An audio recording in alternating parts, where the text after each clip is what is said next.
That's what the job guarantee, the young people's job guarantee the government's inducing about, is to give people that taste of work. Because one of the big scandalous things in this report is how few people, young people, are now doing work experience, which means that they're not even getting 2 weeks while they're at school of a taste of work. They made the law so difficult around. Right now, the government is forcing young people into an impossible choice: accept poverty wages or get nothing at all. And when confronted with the evidence, they're not even denying it. They're just pretending it's not happening.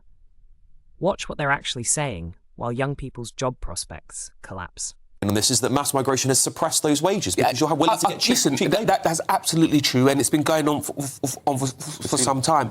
But what this report definitely does is tiptoe around what this current government is doing to make it worse. The workers' rights thing is going to destroy employment for young people. National insurance has already destroyed employment for young people, and raising the national minimum age for young people so high, it feels great when you're doing it, but it's the decision between a lower wage or no wage at all, and our young people now are being forced to have no wage at all. I just want to say, though, that it comes to something when we are spending £25, I think it's £25 per head on benefits, and only £1 to go towards educational support. That's the ratio. But let's be clear, 25 to 1. What this government has done, they love an initiative, right? Alan Milburn even. But that's appalling. They love an initiative, YGS, blah blah blah. That's irrelevant. That doesn't help. If you're poor, you want work. You don't want endless training courses. Absolutely, and they're not endless training courses. I was at a job fair with a 16-year-old, and he absolutely let the Labour councillor had it because he said, I've been on these training courses. My brother's on one as well. I want a job, not the training course. Yeah, but I'm talking about support. No, ultimately, we've got to have an economy that provides jobs. The reason we can't follow the Netherlands is because we don't have the job at the end. No, that's absolutely very, very true. No, I agree. Matthew, there's a lot of criticism. There's a lot of praise for Milburn's report. There is also a lot of criticism. It's only part one. There's part two to come. Well, yeah, I look forward to it. Hopefully, he doesn't.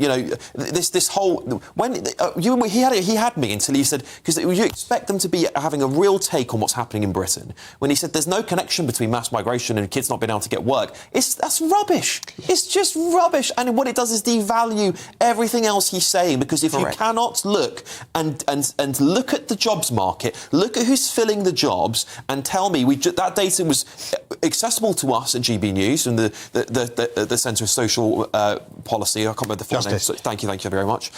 If we can do that data, so can he. Yeah.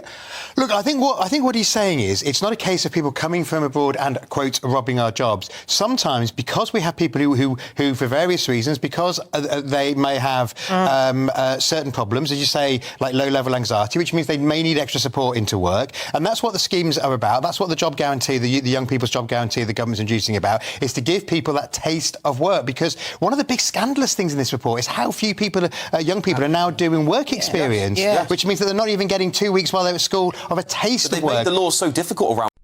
So let's be crystal clear about what just happened. The government raised national insurance on employers, hiked the minimum wage for young workers, and made hiring them more expensive than ever. Then, when asked why youth employment is tanking, they blame everyone but themselves and dismiss the actual data showing migration is filling those jobs instead. This is what they're doing right now while lecturing about opportunities and job guarantees. The 25 to 1 spending ratio says it all. They're throwing benefit money at the problem instead of creating actual jobs. Young people don't want training courses their fathers are already on. They want work. And this government just made sure they can't get it. If you think I'm wrong, show me the receipts, because these are theirs.